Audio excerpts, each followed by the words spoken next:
Have you ever paused and wondered, like you just paused and wondered, what am I carrying through life? Right?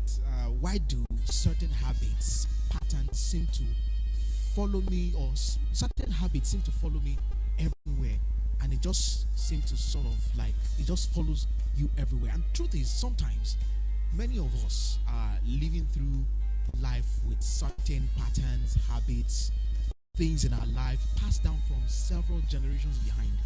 And sometimes too, because many of us are used to that weight, we don't seem to recognize it.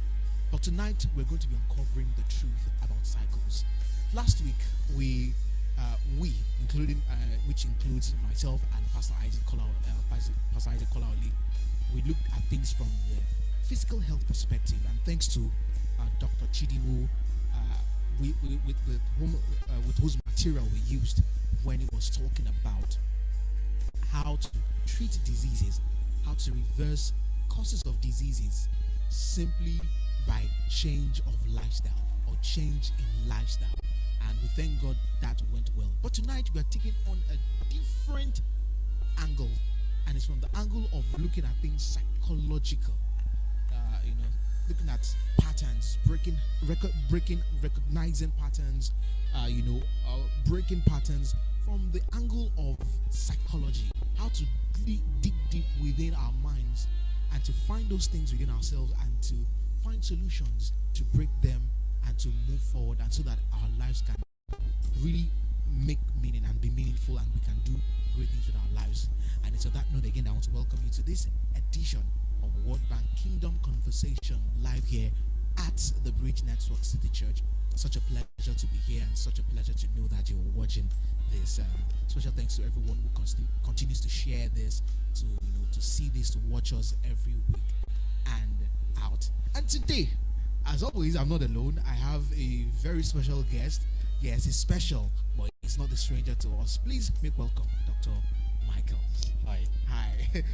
Of course, if you have been watching World Bank Kingdom Conversations, Dr. Michaels is no stranger. You know him already.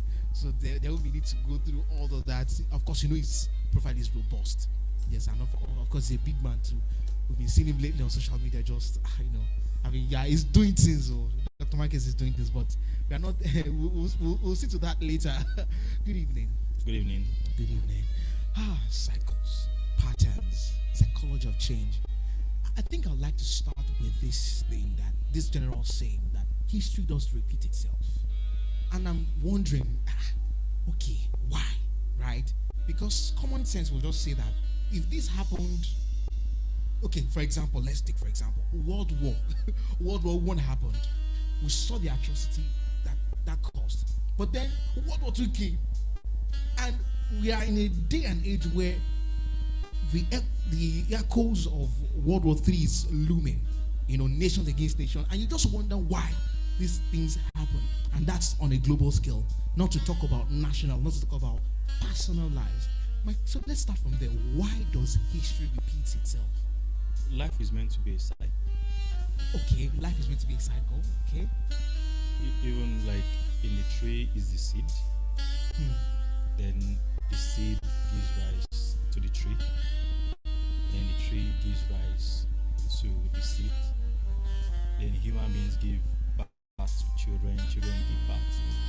So life in itself is meant to be a cycle. And what is happening to you now has happened in your father or in your mom before. Are you serious? Yeah. What is that? So if I look at my life now, I will be able to see traits of this from.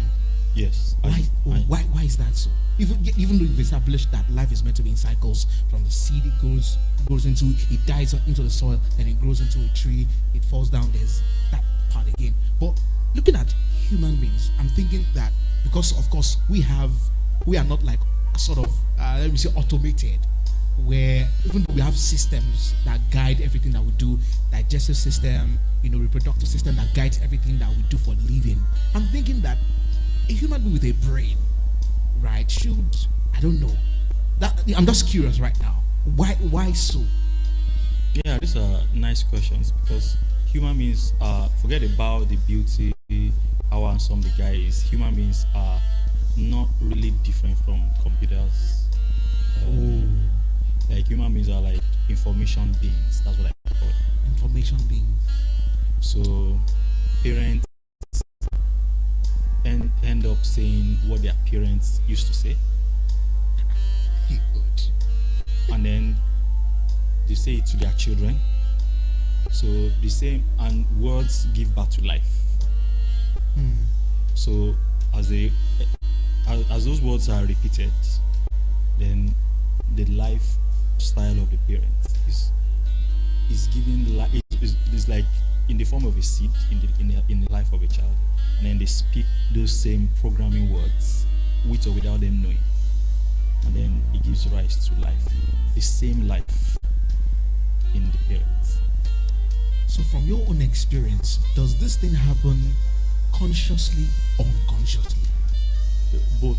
So that's why we're encouraging people to live intentionally. You have to be intentional about your, what we call tewa, your thoughts, your emotions, your words, your action.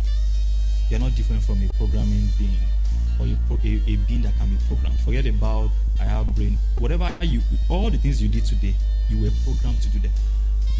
So the question is, who programmed you? So you can program yourself. The radio you listen to can program you. Your television station, you listen to what you watch. Your social media followership or videos you watch. So like today now, you have been programmed for tomorrow.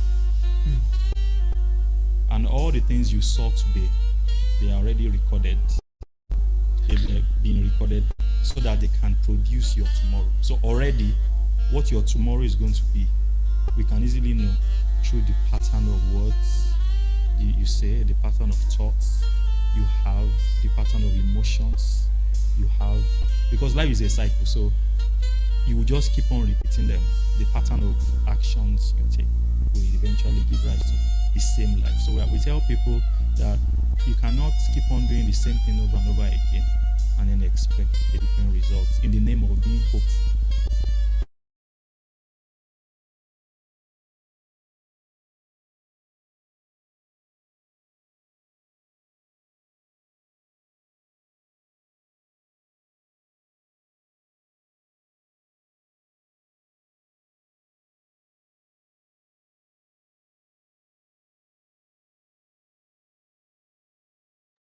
Let me use myself as an example that we are things from behind. Now, are those things naturally ours, or is it acquired?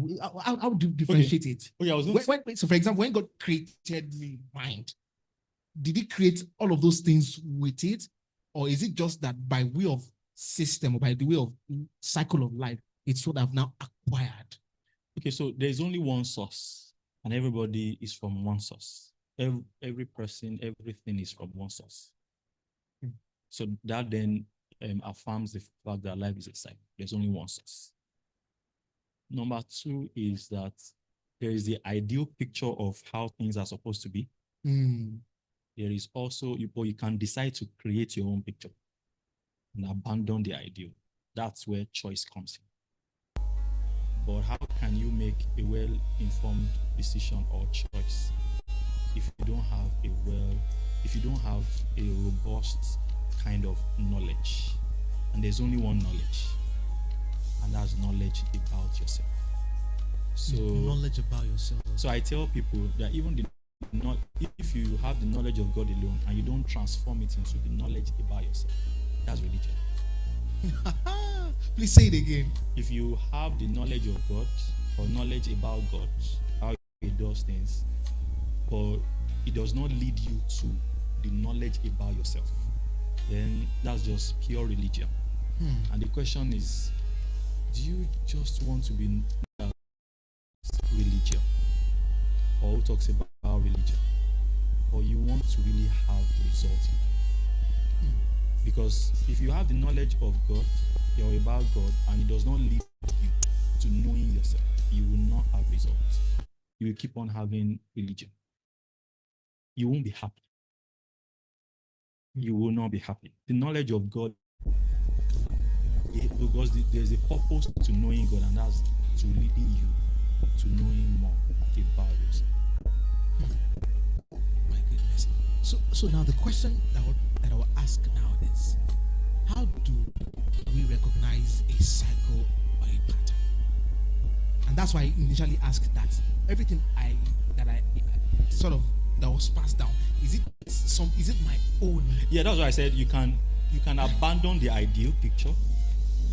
Okay, so that's the ideal. Yeah. The ideal picture is the way God the Creator made. So there's a pathway for your life. That's the ideal picture. But you can knowingly or unknowingly abandon that ideal picture and then create your own and say, no, this one is not good. The one the Creator has in mind. So that's not the question. How do we even recognize that cycle? How do we recognize patterns? Happiness. We underestimate happiness because people don't know the definition of happiness. That's how we can recognize patterns? Yes. Please. How happy are you? And happiness is different from excitement. Excitement is money comes in. Hey! Excitement is camera is on you. Hey! But when the camera goes off, we used to shout like that. So sorry, what's now the difference between joy and happiness? Joy is a spiritual result of being aligned with who you are. While happiness, joy is a spiritual alignment. Is a spiritual result of being aligned with who you are. Wow. While happiness is the emotional or psychological result of being aligned with who you are. People should not underestimate happiness. As simple as it sounds, it's very powerful.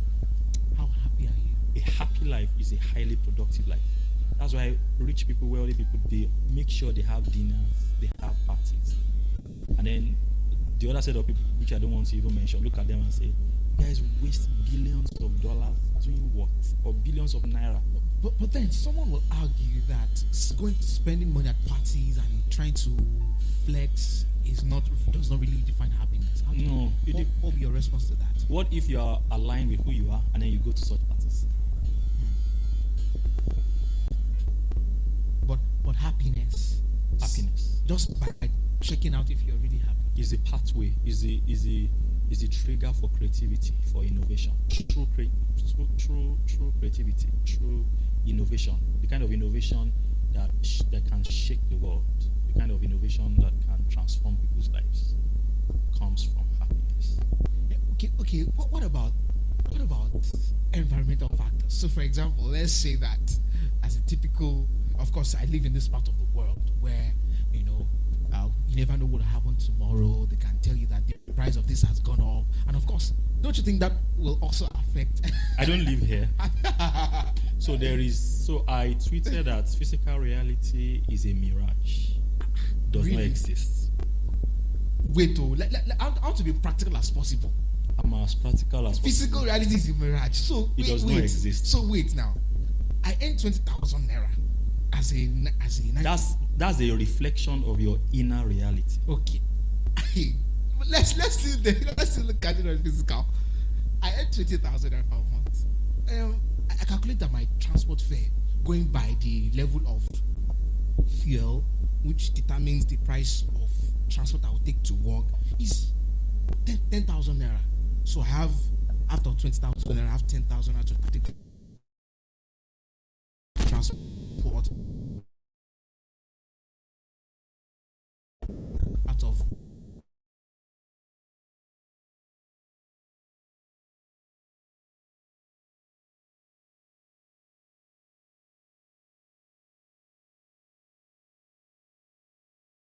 $20,000 naira.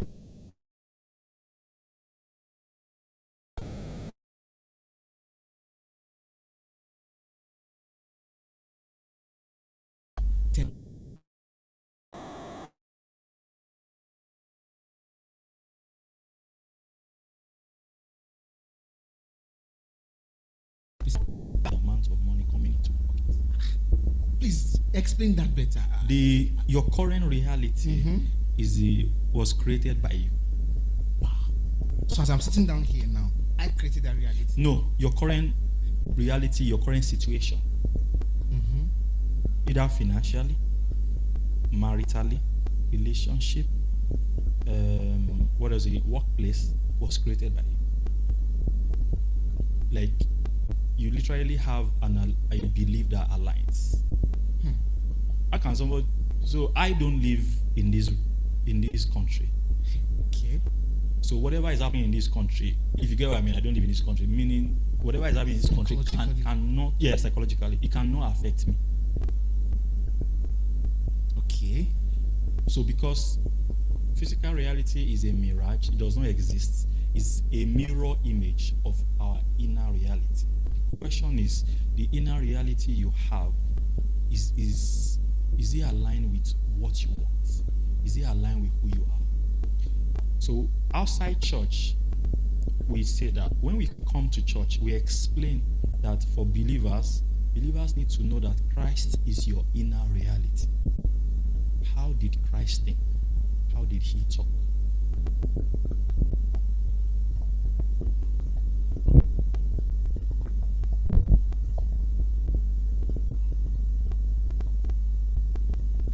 Was it beggarly?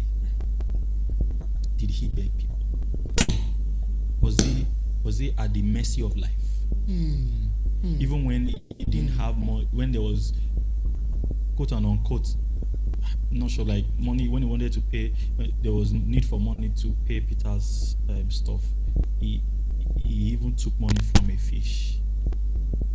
That's like going beyond physical reality into the ocean. So as a Christian, that's even like what you can do. The question is, your belief system, does it align with what you want? Or are you practicing religion? Like your belief system in terms of finances, your belief system in terms of women. Reminds me of the argument we had the last time. Your belief system about men. And you want to marry, but you have belief system that men will always cheat. Or men are polygamous. And then you are now hoping that your man will be faithful to you. It can't happen. Is it that he gets to push himself to do it, or you will push him to do it without knowing? You know, at this junction, I must really say that this idea of the physical being a mirage is still like a mystery. And I'm really trying to, of course, we are here to really help ourselves and to help someone there. Before anyone can, how shall I put it now, can even see what's in their mind, they are seeing what is here, right? So I imagine myself being born into a neighborhood that is hostile, where it is thugs fighting every day and all of that. That's the physical reality now. So how does that now? So I want to take it like I'm not an adult, like someone who like a child from, let's say, 12 years old. That's what they can see at that moment. So how being a mirror, how is that a mirage as against what's in their mind now? I want us to be able to stretch it wider. Okay, so I will give like two examples. Number one is, has it happened to you before that you thought of someone that you've not seen in the last 20 years, and then the person gets to like your post after? I think it has happened. And then the person knocks at your door, I think that's how, or sends you an SMS. That's, you thought of the person. That initiated cascades of reactions, stirring up energies. And then the person got the message. It's not only by SMS that you can communicate with people. And the person will say, oh, I thought of you. Interestingly, I also thought of you at that exact moment. There are no coincidences in life, and there are no accidents in life. There are no coincidences and there are no accidents. No. Wow. So that's number one example. Number two example is a client of mine who used to live in a particular toxic environment. So I didn't like the environment, but I kept on going to have sessions there. And then she was comfortable because it aligned with her inner reality. That was not it wasn't a fine place. I just pushed myself to go there. Then after a while, when she started coming to discover who she is, her true identity, and she started building personality, she started becoming uncomfortable in that environment. And then by herself, she started raising on notification and move to another good place. And now she lives there. Wow. Oh my goodness. Let's talk about the subconscious mind now, right? What role does it play? Because this is also just for anyone that doesn't know, there's a conscious mind, there's a subconscious mind, right? First of all, give us a breakdown how the conscious mind work, how the subconscious work. Now, but then the main question will now be, what role does the subconscious mind in being able to in keeping people trapped in cycles? Yeah, like I wrote in my book, your subconscious mind is like your brain. Your brain is like a part of your body, but it also has connection with the subconscious mind. Then the subconscious mind is the doorway to your spirit. The subconscious mind is the doorway to your spirit. Okay. So if you protecting your spirit means taking good care of your subconscious mind, what enters into your subconscious mind. Because whatever enters into your subconscious mind automatically enters into your spirit. So how does the information we receive, is it also through the conscious into the subconscious, or how's the connection? How's the so when I came into this room now, I really love the ambience. I've been taking in the information. Everything you saw, you listened to through our five senses went straight into your conscious mind, your brain, and then from your brain, it went. Do you know every part of your body is represented in your brain? Really? Yeah, that's just like bonus medical school. So it goes into your brain, gets processed. If you now get exposed to the same information over and over, like listening to a program, a radio program, every week, it then moves from your conscious mind into your subconscious mind. And your subconscious mind is where your beliefs are formed. And you are the sole creator of your belief system. Sole creator. So even the physical environment doesn't affect your belief system. Your physical environment is a production of your belief. Okay, so I think I get you now. Everything we have here is the production of someone's mind. That's one. Two, I could not have come here if not that I had a picture in my mind that I would be here. Everything in this hall, I align with it and is aligned with me. If not, one way or the other, is either I don't get to come into this place, or I just forget about this meeting, so that I will not get to see this thing. Meaning, everything we see, everyone we see, they are all aligned with our beliefs. If I change my belief, then I can change the kind of people I come in contact with, and the kind of things I see, and the kind of social media content you watch. Okay, so let's get deeper.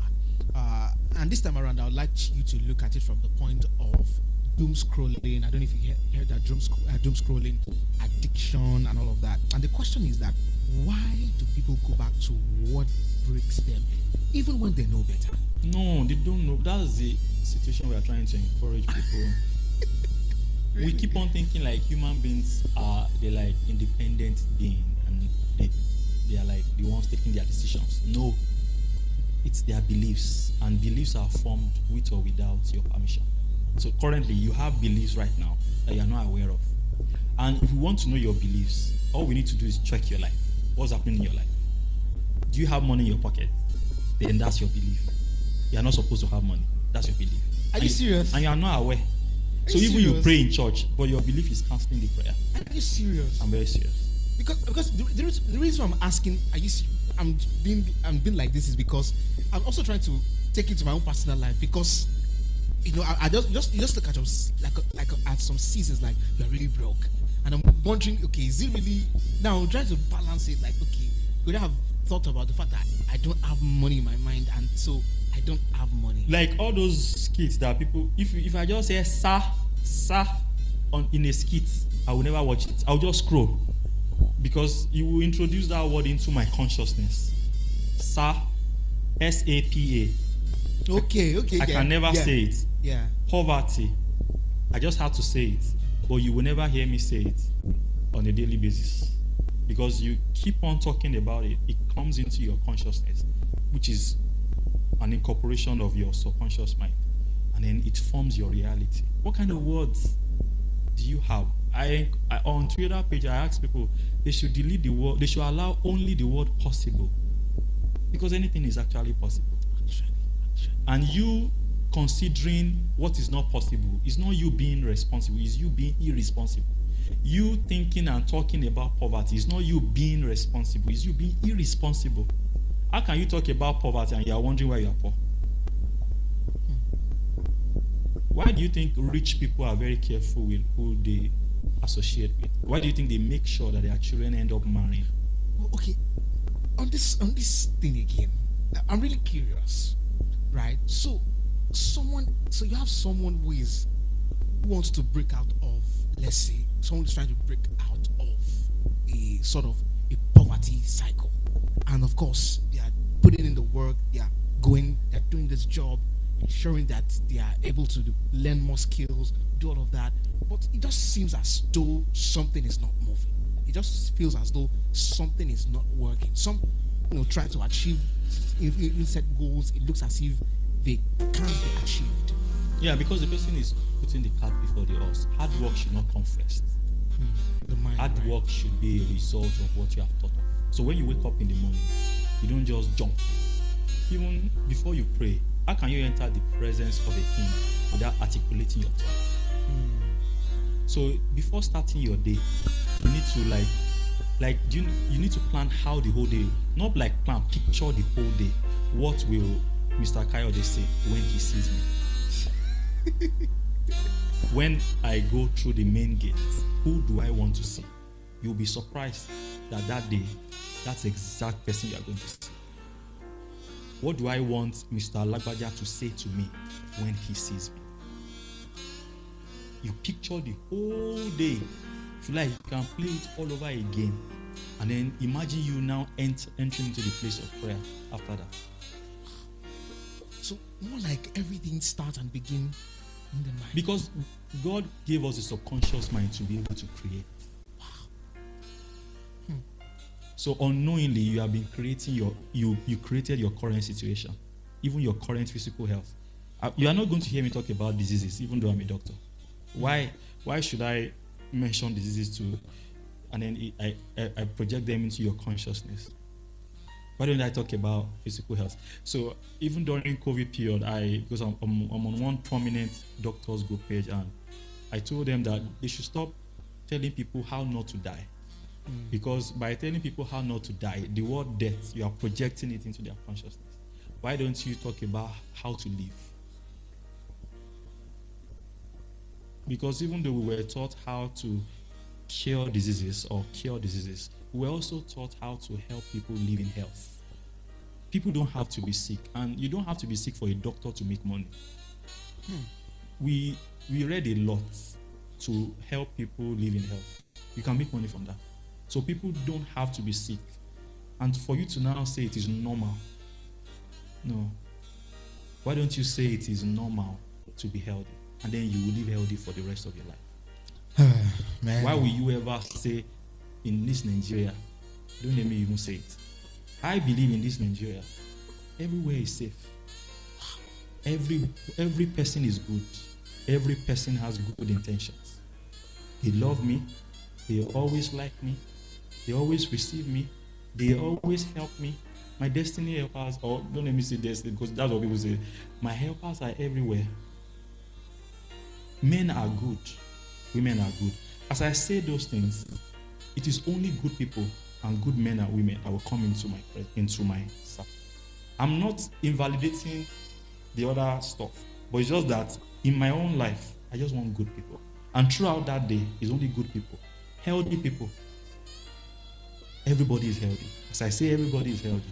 It's only healthy people that will come into my space, not sick people. Interesting. Which leads me to this question. change, especially in this in the context of our conversation, whatever cycle it is, even whether spiritual, whether physical, whatever, right? Is it more about emotional healing or behavioral discipline?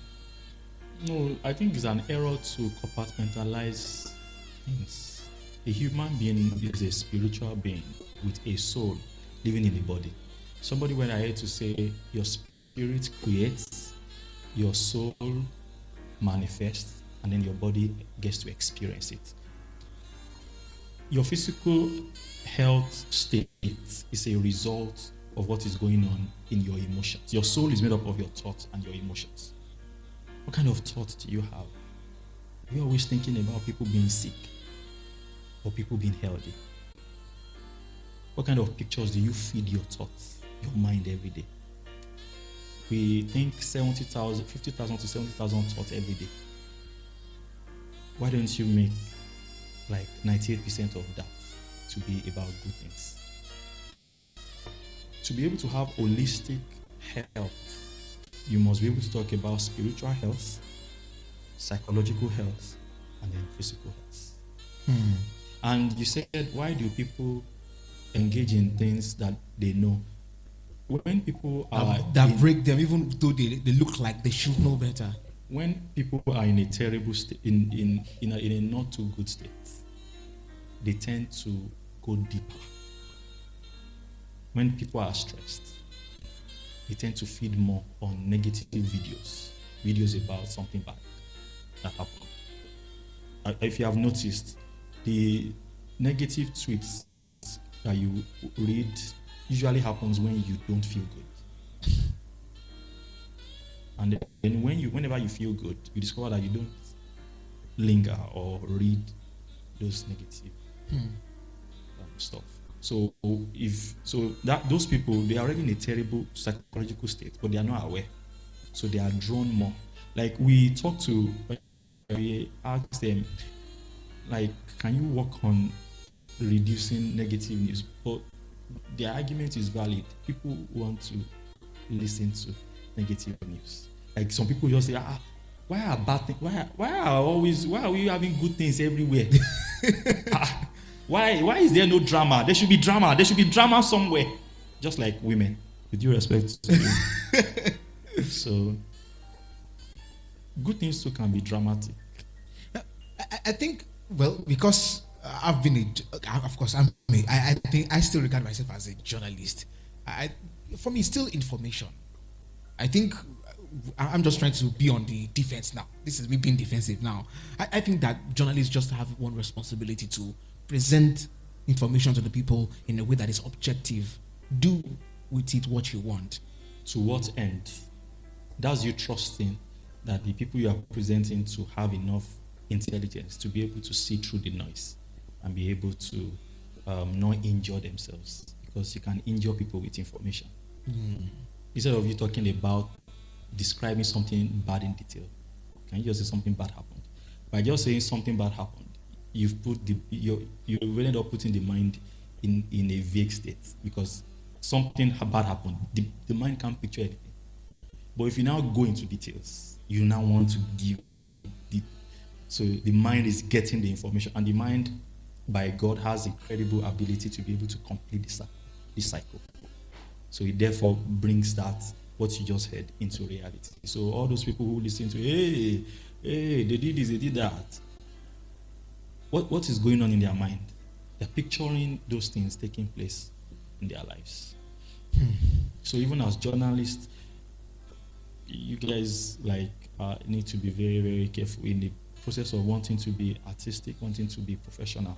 You want to also make sure that you are not injuring people, because people are not even aware of how the mind works.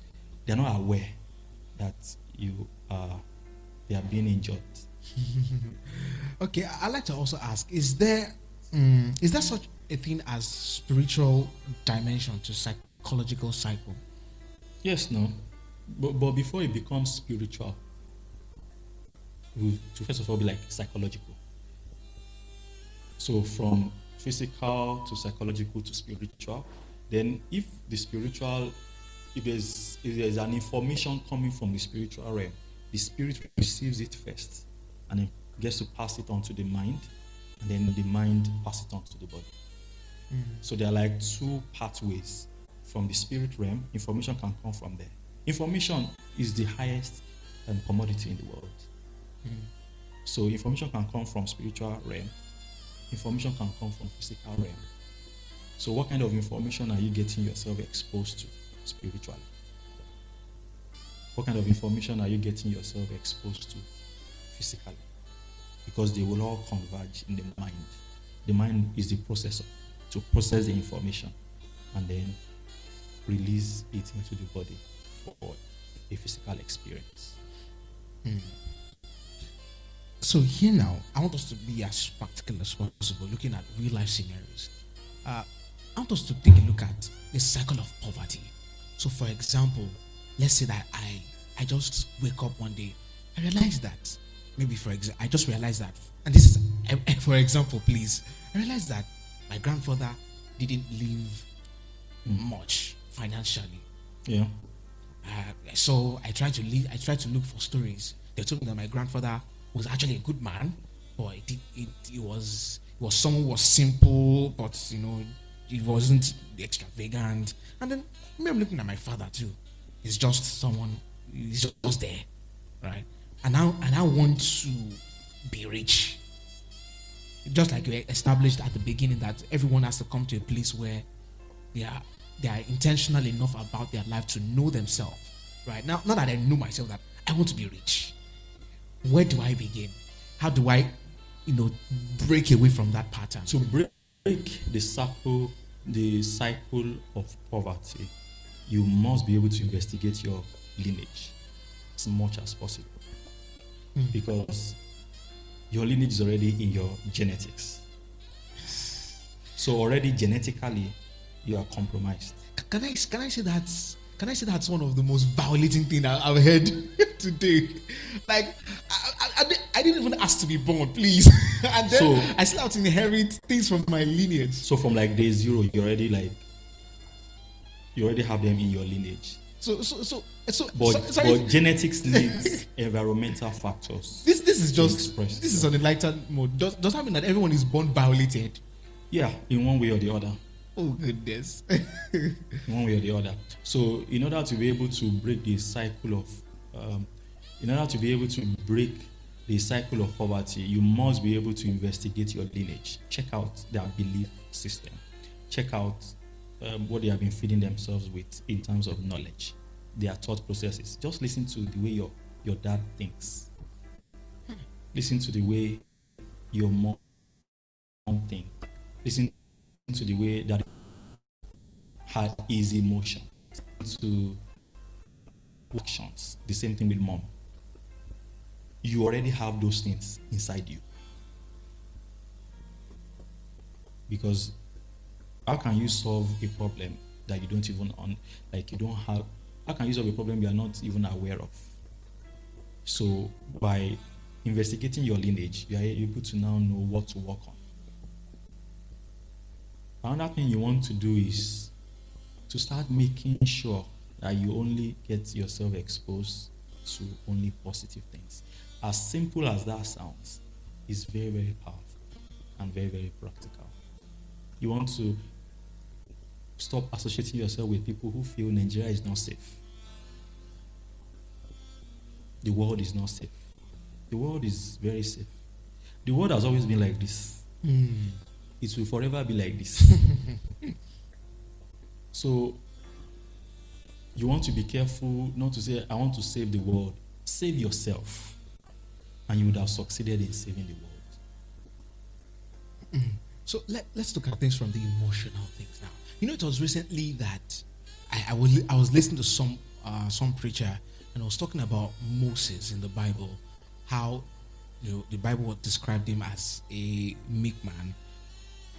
In fact, as the meekest man. But then there was the other side of him that was just angry. For example, when he angrily struck the rock. And the preacher was now talking about cycles. I've forgotten from where the thing began now. Tracing his lineage back to a particular man who was actually an angry man, right? And of course, we've established how we need to investigate lineage now. When it comes to emotional beings now, someone who is just angry, who is always angry, someone who is usually depressed, someone who is usually quiet, unusually quiet, and those things also part from the lineage, or is it some of these things are just things that someone just acquired? No, because you didn't jump from heaven now. Even your sexual patterns, you need to, what's like the sexual pattern of my lineage? Really? Yeah.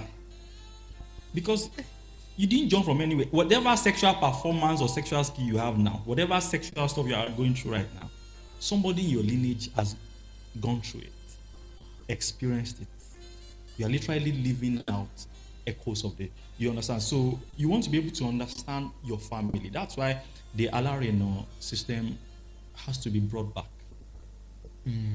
You have to be able to investigate the family of the person you want to get married to, because the person is a product of his family or her family. Now that you made mention of marriage now, and I feel that's where it gets complicated, because on this side there's the woman with her own let me say baggage from her own baggage to give birth to children. Now when the first child, which and I know it's a crazy question, yeah, it's to me it sounds silly, but which when they come together and they put something to create that child, when we have that child, who of course is now violated, as we jokingly established, that child, is it carrying more from the father or the mother? Oh, okay. So normally science says it's by probability. Oh, okay. The choice, like from DNA, DNA has two strands, like inherited stuff. Each person has DNA has two strands. One strand is taken from the father, one strand is taken from the mother, together to form the DNA of the child. The components of the DNA, science says, is chosen by probability. But making further research, you discover that everything is tied to the choice of what you end up inheriting, is tied to your purpose in life. So a person's weakness is a key to the identification of a person's purpose in life. Please say that again. Science is the choice of amino acids, the structure of the DNA, which are like components that the person inherited, is by probability. But we now made further research, even through subjective research, we're able to see that a person's weakness is actually the key to the identification of a person's purpose in life. Wow. So your personal problem is a global problem disguising as a personal problem. Wow. If you can solve your personal problem, you would have succeeded in solving a global problem. And if you check all the products we have today, they were initially personal issues. And then the person solved it. And then they became global solutions. So there's this story I always give of Aisha, that God was in heaven one day receiving fresh air. He now saw a woman, maybe like Adejumoke, helping the world. And I said, I want to send Aisha into the world to help Adejumoke. And I said, Aisha, where are you? I said, here am I, my Lord. And I said, Aisha, I want you to go into the world to help Adejumoke. But before you go, I want to look for a perfect parent, or a perfect set of parents. And he now went. Aisha is meant to solve sexual problem. He now saw a father who gets to abuse his child. And I said, and the wife can't confront him. And I said, this is a perfect. So I said, Aisha, go into the world. Aisha was born to family, was abused by the father, was abused by boys, became a cycle. And then one day, Aisha was about doing something terrible to her life. Then she just remembered that, there's like therapy that God has provided, which is like working on the mind, working on the damages that the mind has gone through. And then she subscribed to it. And then now today, she's helping people who have gone through sexual. So when I hear things like this, my own human mind is to ask that, must people actually go through this? Yeah, because It feels painful. Like, why would someone have to go through all of that? It reminds me of a story. There's a story, The Color Purple. So this woman, I don't know if you've seen the movie. sounds familiar. The Color Purple. So this lady had to go through lots of troubles. She was given off to be married off as a young girl. She had a sister, by the way, as a young girl. To this man was abusive, very abusive, and then only to discover that at the end that she was, by the time she began to meet other people and retrieve some, and in fact after the abuser died, it came later to look to light that she actually had a father, she had a real mother, and the parents left her, a will that was great. And one thing that kept going through my mind was, why did she have to go through this? The ultimate purpose of life challenges is to discover yourself. To know yourself. To know yourself. Like, it takes a whole lifetime to know yourself. It takes like eternity. That's how complex we are. So you need to stop underrating yourself. Stop looking down and saying that you are just one guy on the street of Ibadan. And you need to start looking at yourself differently. The whole essence of life challenges is to be able to uncover who you are. Even if it is something you inherited from your Yes, lineage. that's a singular purpose, to be able to uncover yourself. And it now makes every day it makes you to be fascinated. Then you are fascinated with yourself. Wow. And then you have a life challenge and you are just laughing because you just know, I'm going to know something about. There's this story I always give of Musa going down the road, skinny Musa going down the road, and then one day he was going down the road at the market square, and then he didn't know that there was a lion lurking around the tree, but people used to think Musa is a loser, and then the lion jumped out of the tree, charged at, and then Musa used his bare hand to tear the lion to pieces. That day was when Musa knew that he was a lion killer. That he had a lion killing machine inside him. So the whole essence of life challenges is not to destroy us. Our life challenges are not our enemies. Even if they are things that we inherited from our lineage. Yes. So the whole essence, what you're supposed to do every day is to keep working, like make yourself a target. I want to know more about me. Now that we are here, I'm here now. This person watching me is here now. They have probably carried on something from their lineage, or even if it's, in fact, it may be an habit themselves have now added to all of that because of what they are carrying about.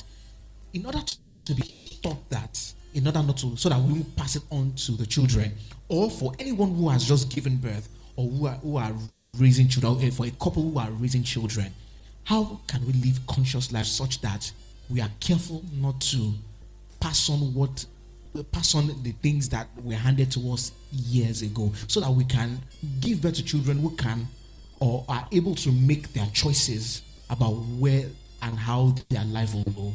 The solution to every cycle is self-discovery. And even as believers, your self died. Your new self is Christ.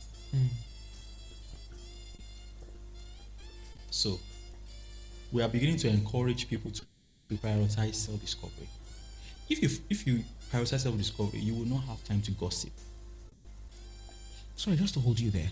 What's the difference between self-awareness, self-discovery?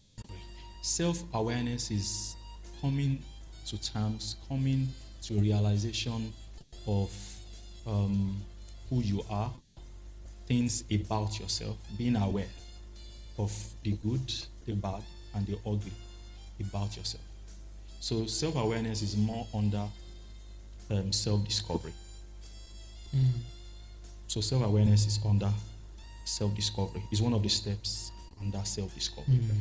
So you must be able to come to, what we are discovering is that many people are not self-aware. they are living in. Lack of self-awareness leads to self-denial. Okay, you made mention of the fact that self-awareness is the first step for self-discovery. So please, can you give us the step and help us expatiate? So the first step, self-awareness. How can we become self-aware? Self-aware is be ready for a shocker. Because there are so many things about you that you are not aware of. That even when you yourself get to know that, you say, what? Me? No, that can't be me. So, the good, the bad, and the ugly. And then you ask yourself lots of questions. What's my favorite color? Really? What's my favorite food? Like, you take yourself out on a date because you deserve it. So after self-awareness, what's the next one? So after self-awareness, then you now want to go ahead to self-development. Apologies again. You spoke something earlier about lack of self-awareness leads to self-denial. What is self-denial? Self-denial is more like denying the knowledge about yourself. So you hear people say, I work well with people.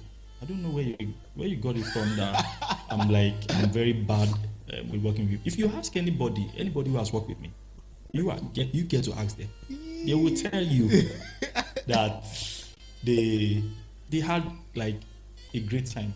But that's not true. That's you living in denial. Because if you work on yourself, you might